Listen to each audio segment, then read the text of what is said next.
So she said it won't.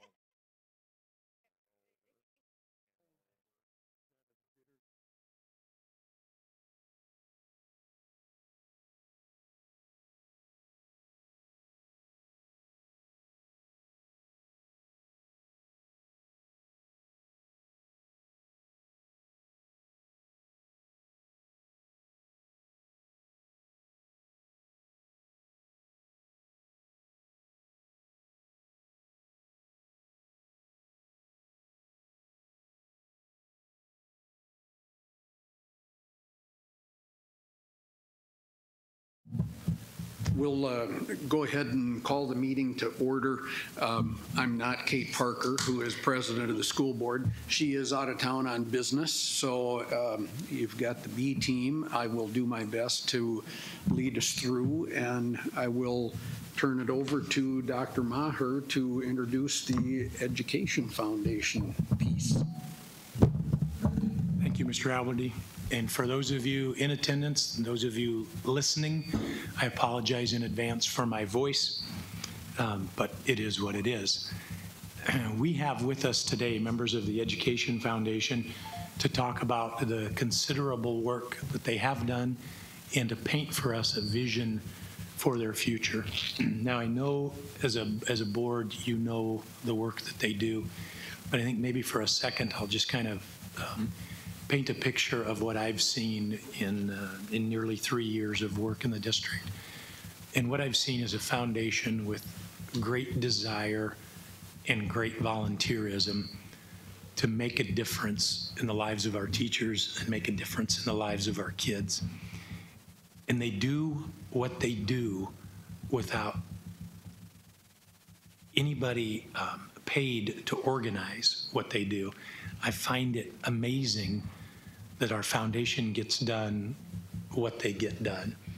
And so the question, at least in the last 3 years, has been, what's the next step look like?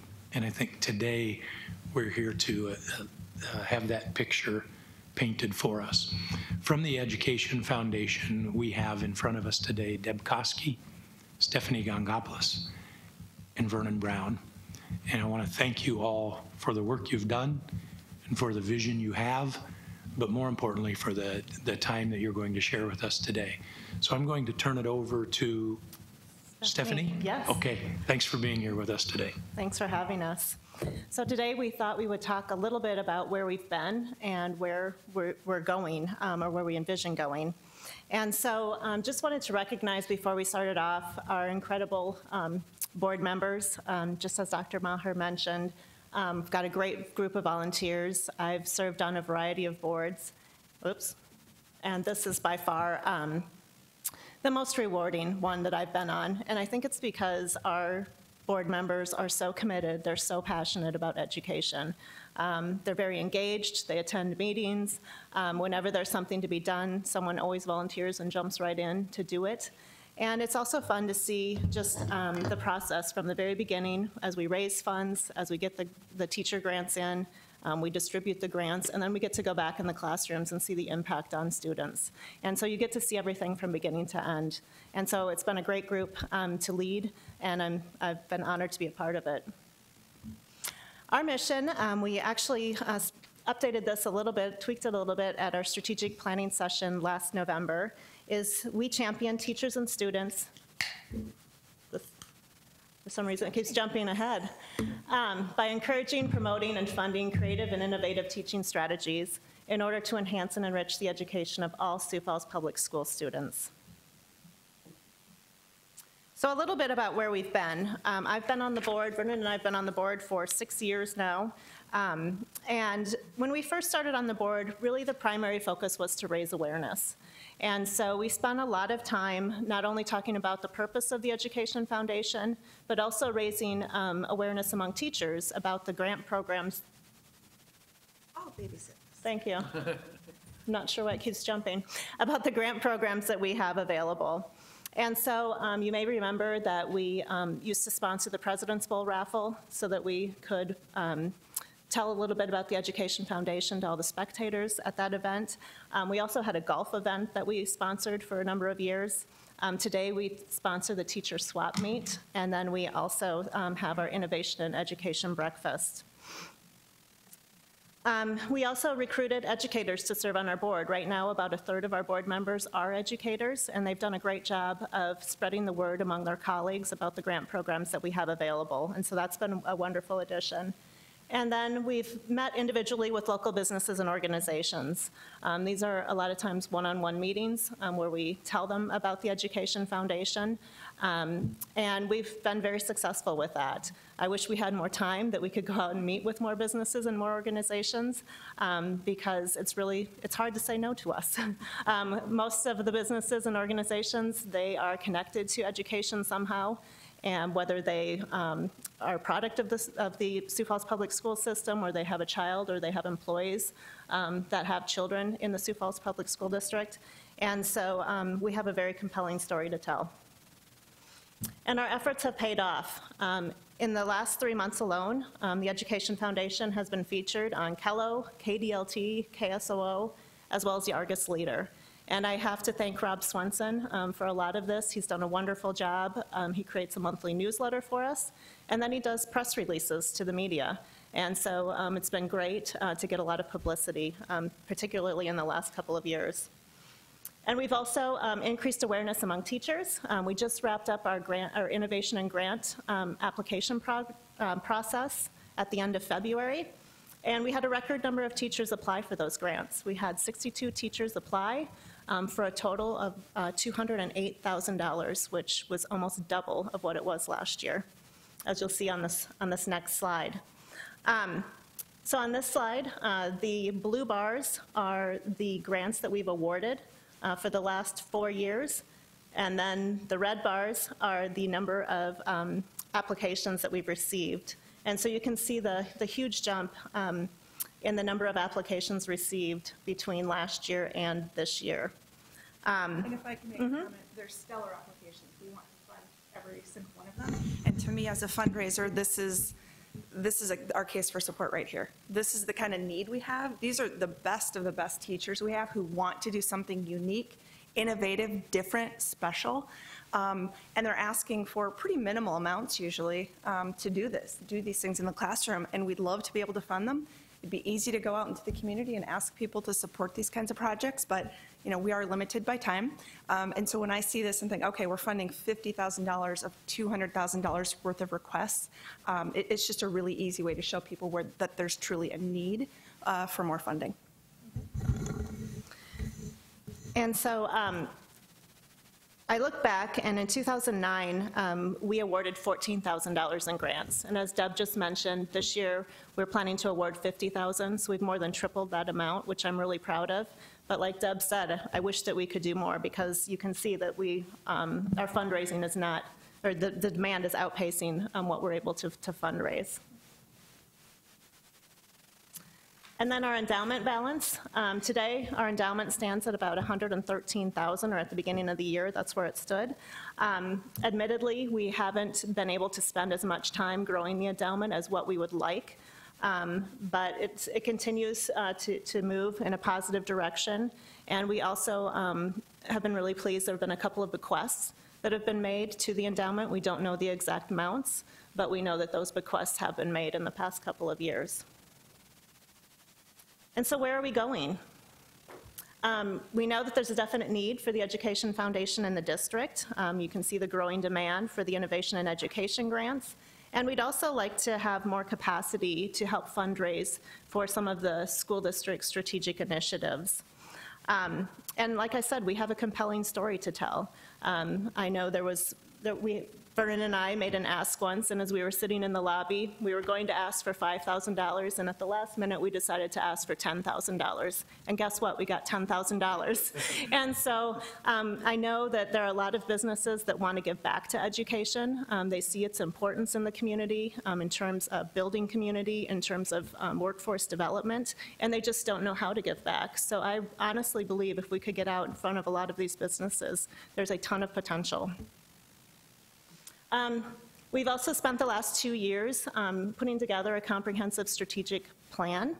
We engaged Brian Bondi about 2 years ago, and he helped us put together a long-term vision. And I have a copy of this that I'll pass out to all of you following the presentation. And then Deb Koski took us through a great exercise about a year ago where we looked at our strategic markets, who are our target markets and how do we connect with them. And then this past year, we brought out that long-term vision again, and we thought, okay, if we want to get here in the year 2035, where do we need to be in 3 years to get there? And then if we want to be here in 3 years, where do we need to be in 1 year? And if we want to be here in 1 year, what do we need to do this quarter to get there? And so we started working on that throughout the last few months, and we've really seen some great traction with that process. And so looking at our long-term vision, we see our target markets really in 3 areas: those that are connected to us, those that are committed to us, and those that have capacity. And so those that are connected to us are teachers that have received grants and administrators, as well as our past board members. Those that are committed are our breakfast attendees, our donors, and our current board members. And those that have capacity are school district employees, parents, as well as grandparents, community businesses, organizations aligned with our mission, and estates. And so these are the areas that we really plan to target as we work through our strategic vision. Our fundraising goals. For 2018, our goal is to raise $100,000. In 3 years, we would like to increase that to $300,000 annually. That would mean making at least 10 donation asks per month, having a signature event that's established, and proactively raising funds from school district employees. By 2035, we would like to be raising $1 million annually, and we envision we would need about 100 to 150 businesses or leaders donating on an annual basis.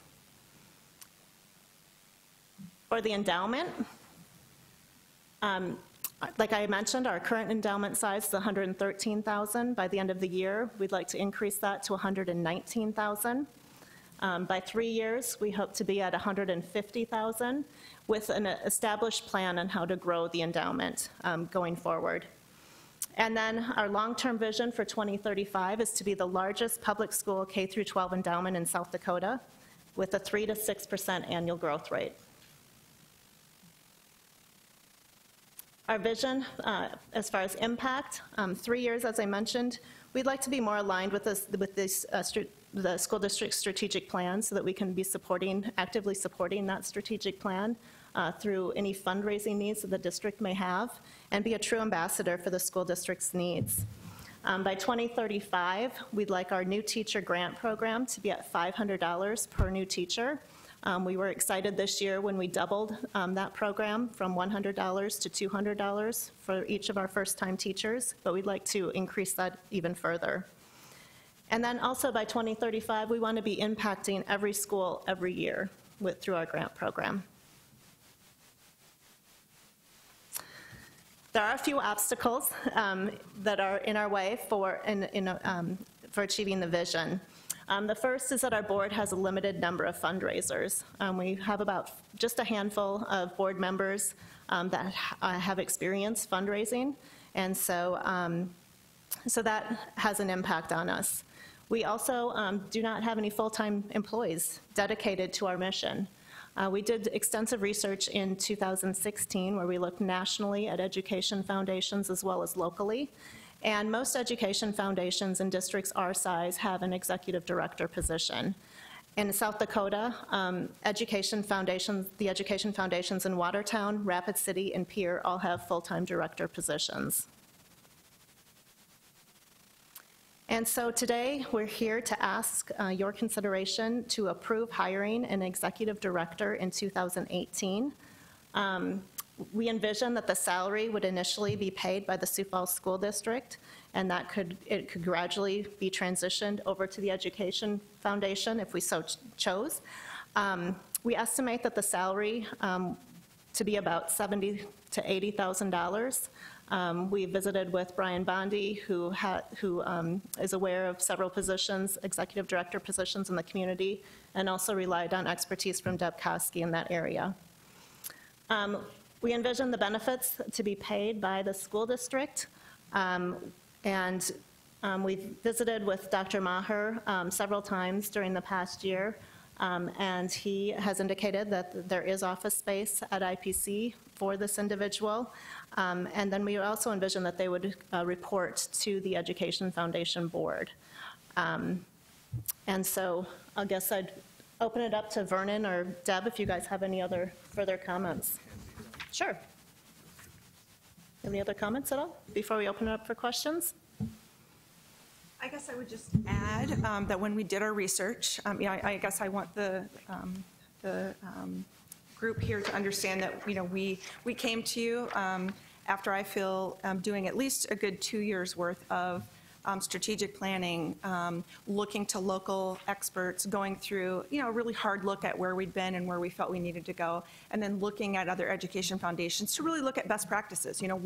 What are we doing that's good, but where also are our weaknesses? And so I was personally shocked to find that just about every other education foundation in the nation has a paid staff person.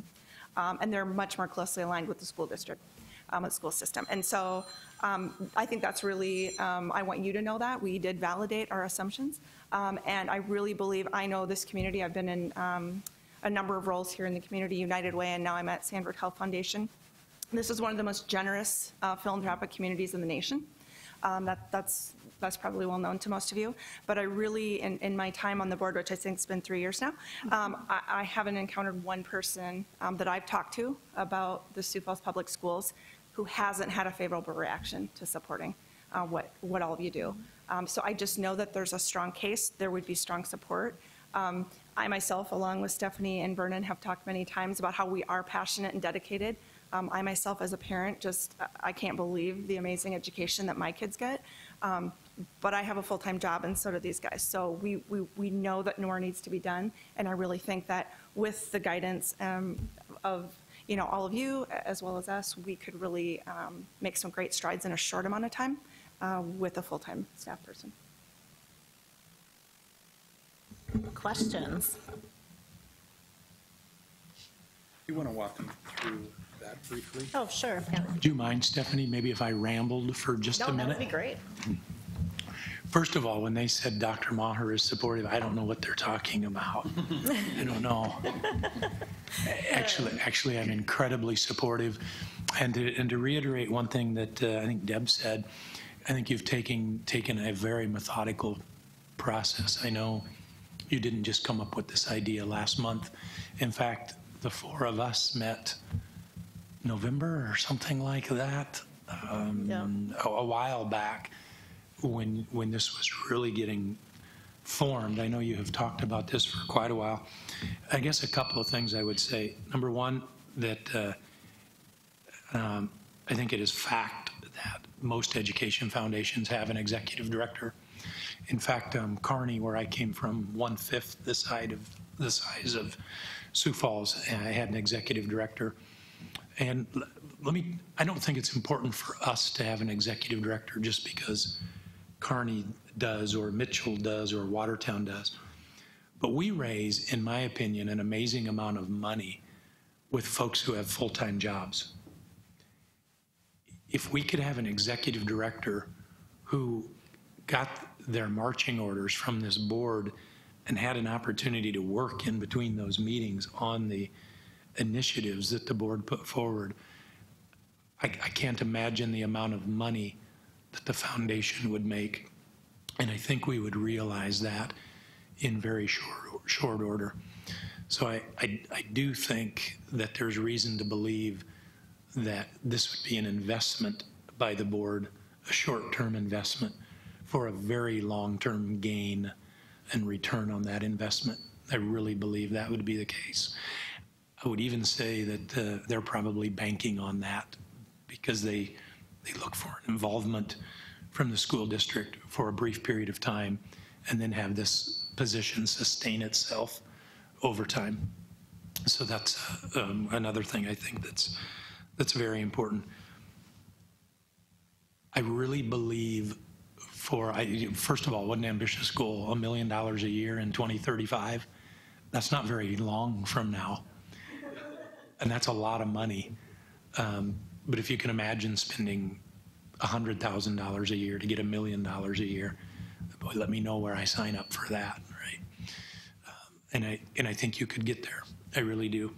The final thing that I could say, for those folks in the audience who work at IPC and you're wondering, did Brian really say there's space at IPC? I did, and now I haven't identified where that space is. But we would, that's certainly, I think, an in-kind contribution the district could make for the return on the investment from the foundation. I don't know where that would be. I don't know what that would look like yet. But we would certainly be able to house that position here at the central office. The final thing I would say is, I think ultimately if your yes or no to this isn't necessarily today, although you can seek clarification today for any questions you might have, but ultimately your yes or no will come through the budgeting process, having us put this through as an expansion packet in the budgeting process. So thank you for allowing me to ramble, and yes, I'm incredibly supportive of the notion. Thank you. Just walk through, we passed out, it's labeled the Vision Traction Organizer, but it really just summarizes our strategic plan. And so it starts off with our core focus area, why we exist, what our niche is, and our mission. And then the next section is the 2035 vision, as well as our marketing strategy. The 3-year picture is along the side with measurables as well as what it looks like. And then on the back side is the 1-year plan, our what they're called rocks for the quarter, our goals for the quarter, and then an issue list of, these are just issues that we identified that need to be addressed by our board in order to move forward. And so this is what we use as the basis of our monthly board meetings, and we work through those issues each month. We identify the top 3 issues and work through those. And then we set new goals each quarter based on our 1-year plan. Are there any questions at all around that? I'm going to make a comment. I'm the newest board member. I came on, I took Carly's spot, but what I see this happening is such a streamline, because right now there's not even really a full-time phone anyone can call if I wanted to make a donation to the Sioux Falls Education Foundation. So by bringing it, I mean, where's the first place someone would think would be the school district to call? Bringing it in-house, it just makes it easier for us to reach out to who will be contributing to the Sioux Falls Education Foundation. And the other thing is, we already have a very active, successful board in place. So this executive director can just hit the ground running. It's not like she's going to have to go and get board members in place. So it's really going to be something that I think will take off right away because of the planning that you all have done. I can't take credit. I'm new, so but Carly and You've been a part of it. So. I would just add one thing that our challenge as the fundraisers is getting out to the businesses, but all it takes is one donation. Because when we involve them in giving a check to a teacher, even a $1,000 check, Carly, you've delivered those checks. Those teachers cry, the rest of the team cheers for them, and business people that I've lined up to donate say, oh my gosh, I had no idea that $1,000 could make such a difference in a teacher's career and how he or she can impact students. So they're hooked after one time of going out and seeing the impact of giving a check.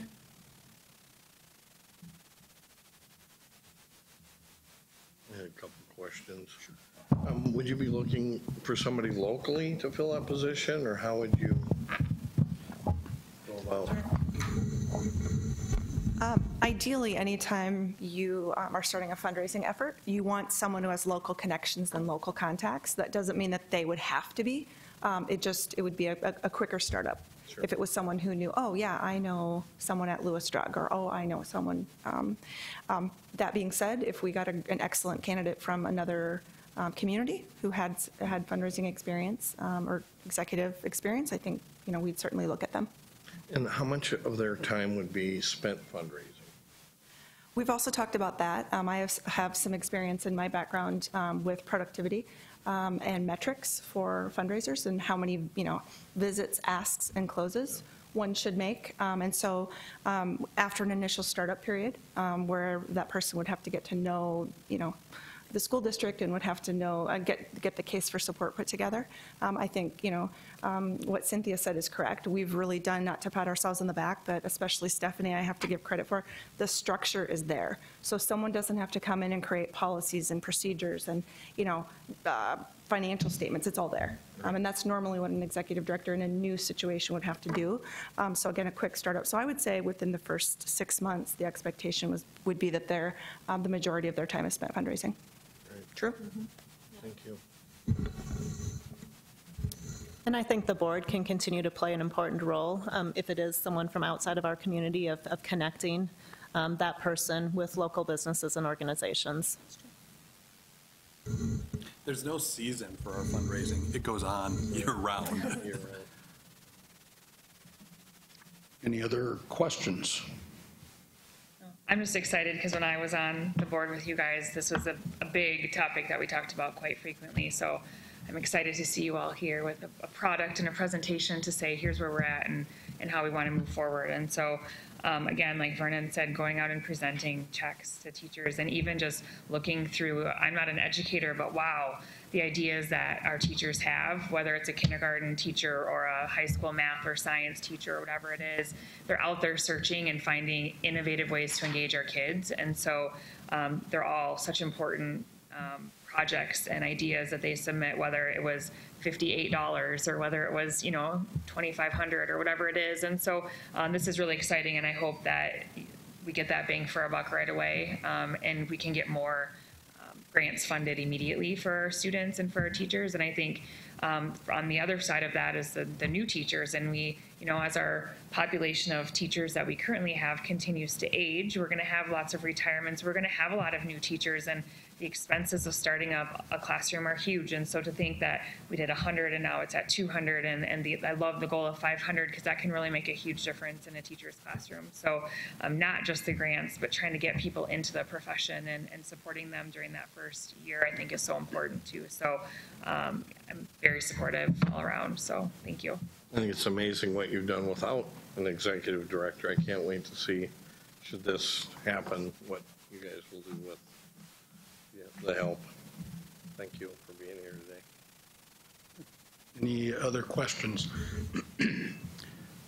Well, I actually sit on the budget committee, and I'm convinced, so I guess, although maybe Dr. Maher and I have had a conversation or two about this, and It's nice that they'll be officing right on the corner here. And subdivide that corner off there and plenty of room. Yeah, and not to talk over you, but we did have the conversation about where this person should office, and we talked, could it be out of a home office, could it be, and again, our conversation was, if you really want this person to ramp up quickly and get the return on your investment quickly, they really need to be where the action is. They need to get to know the folks here. They need to be able to work with Deanne. They need to be able to work with all these folks who are calling, because you're right, if they want to give, they're calling, and Deanne validates that. People call and ask questions. She can now have a person that says, hey, I got a live one for you, But also just getting to know what happens here and getting to know the administrators and the teachers, that's going to be key. Having someone off site somewhere, it's just going to take a lot longer for them to get acclimated and integrated. We do long-term want them to align with your goals as a board and with Dr. Maher's goals. And we think the only way to do that is if they are in this building and integrated in the school system. They don't have the superintendent's office. I volunteered Deanne's office, but. We prefer no windows because we really want them to be out. and not in the office. So you don't want to make a fundraiser's office too nice. That's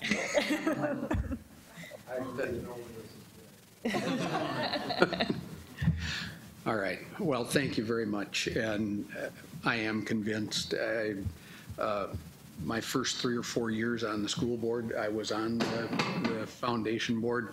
I watched in its infancy as we looked at bringing some people with fundraising background onto the board, as we started reaching out to the community and just barely getting the wheels turning. And I just, the progression is really great. The momentum is great. So you've got at least one vote yes when we come to budget time and working through expansion packets and seeing where it goes. So thank you, and thank you for your hard work. Yeah, thanks. All right.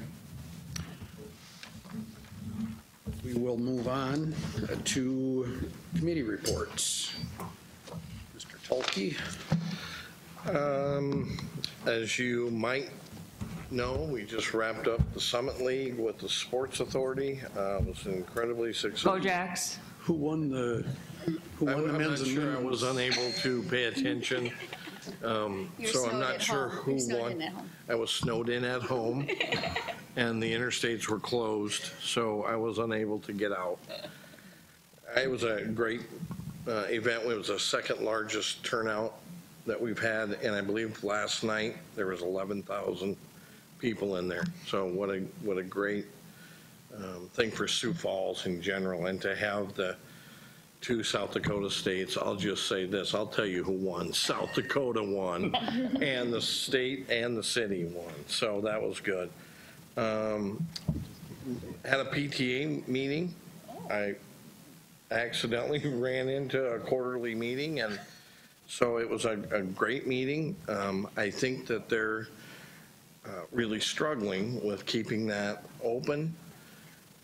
They struggle with people having time, and they're actually having some language barriers, and families that are working 2 jobs or 3 jobs can't come in, and there were a lot of schools are relying mostly on the booster clubs.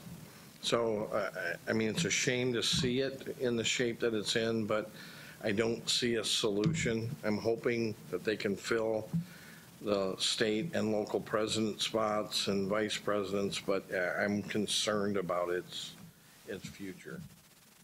Those are the only 2 meetings that I had been to.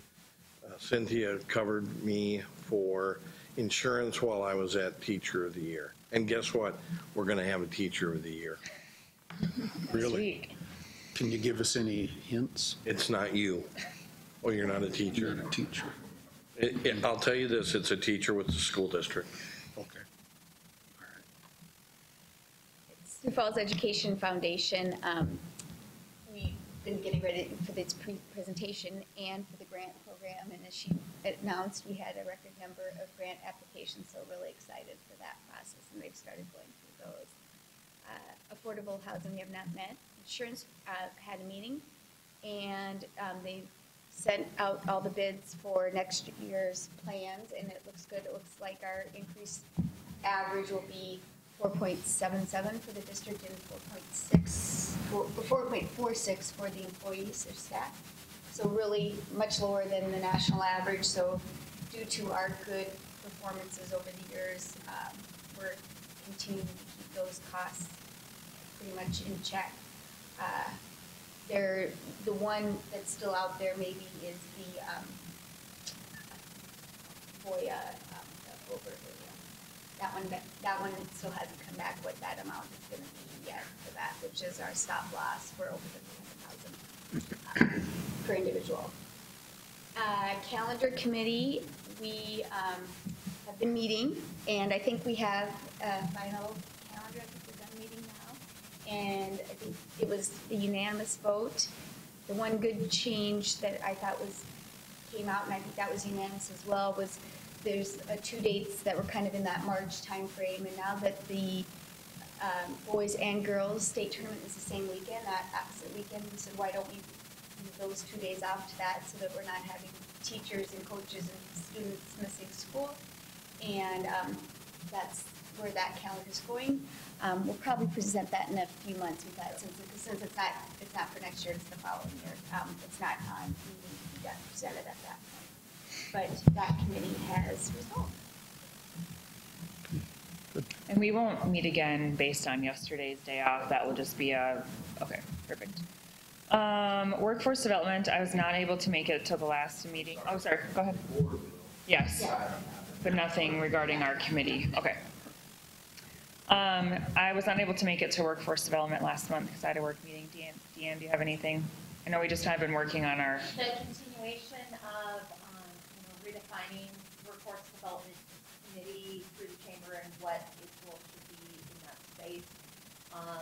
It's been a long process, but I do see progress in that regard.